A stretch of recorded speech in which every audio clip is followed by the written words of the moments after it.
খবর পেলেন মা অসুস্থ, মাকে দেখতে যাবেন। বড় কর্তার কাছে ছুটি চাইলেন।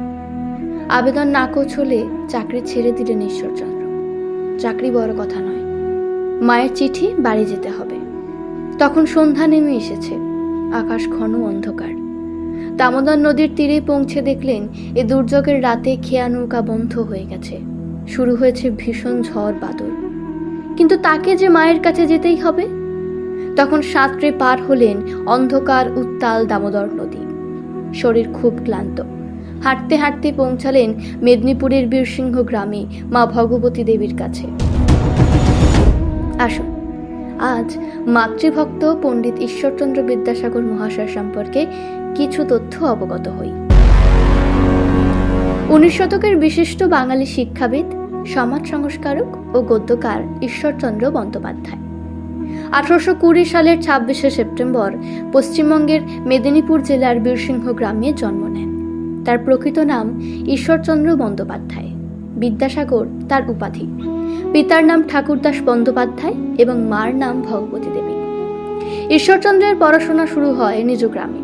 সেখানে পাঠ শেষে 8 বছর বয়সে পিতার সাথে কলকাতায় আসেন এবং সেখানে শিবচরণ মল্লিকের বাড়ির পাঠশালায় 1 বছর পরে 1829 খ্রিস্টাব্দে সংস্কৃত কলেজে ভর্তি হন। এই কলেজে তিনি 12 বছর অধ্যয়ন করেন। সেখানে সব পরীক্ষায় কৃতিত্বের সাথে উত্তীর্ণ হয়ে লাভ করেন বিদ্যাসাগর উপাধি। 1841 খ্রিস্টাব্দে ফোর্ট উইলিয়াম কলেজে বাংলা বিভাগে হেড পণ্ডিত হিসাবে তার কর্মজীবন শুরু হয়। 5 বছর পর তিনি সংস্কৃত কলেজের সহকারী সম্পাদক পদে যোগ দেন। কিছুদিন পর তিনি অধ্যক্ষ পদে অধিষ্ঠিত হন। পরে বিশেষ বিদ্যালয় পরিদর্শক নিযুক্ত হলে তারই তত্ত্বাবধানে 20টি মডেল স্কুল এবং 35টি বালিকা বিদ্যালয় স্থাপিত হয়। নিজ অর্থ ব্যয়ে মেট্রোপলিটন কলেজ, বর্তমানে বিদ্যাসাগর কলেজ স্থাপন করেন। শুধু বিদ্যাসাগর নয়, দয়ার সাগর নামেও পরিচিত ছিলেন। দরিদ্র ও আর্তপীড়িত মানুষ কখনোই তার কাছ থেকে খালি হাতে ফেরত যেত না।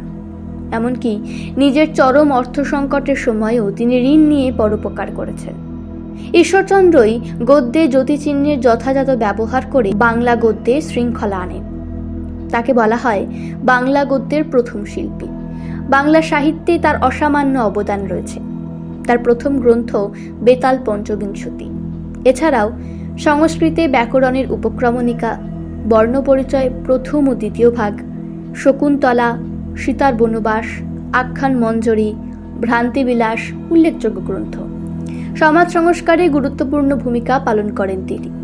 বিধবা বিবাহ ও নারী শিক্ষার প্রচলনে এবং বহুবিবাহ ও বাল্যবিবাহের মতো সামাজিক অভিশাপ দূর করতে তার অবদান তুলনারহিত। এজন্যই মাইকেল মধুসূদন দত্ত তার মধ্যে দেখতে পেয়েছিলেন প্রাচীন ঋষির প্রজ্ঞা, ইংরেজদের কর্মশক্তি ও বাঙালি মায়ের হৃদয়বৃত্তি। এই মনীষী 1891 খ্রিস্টাব্দের 29শে জুলাই কলকাতায় মৃত্যুবরণ করেন।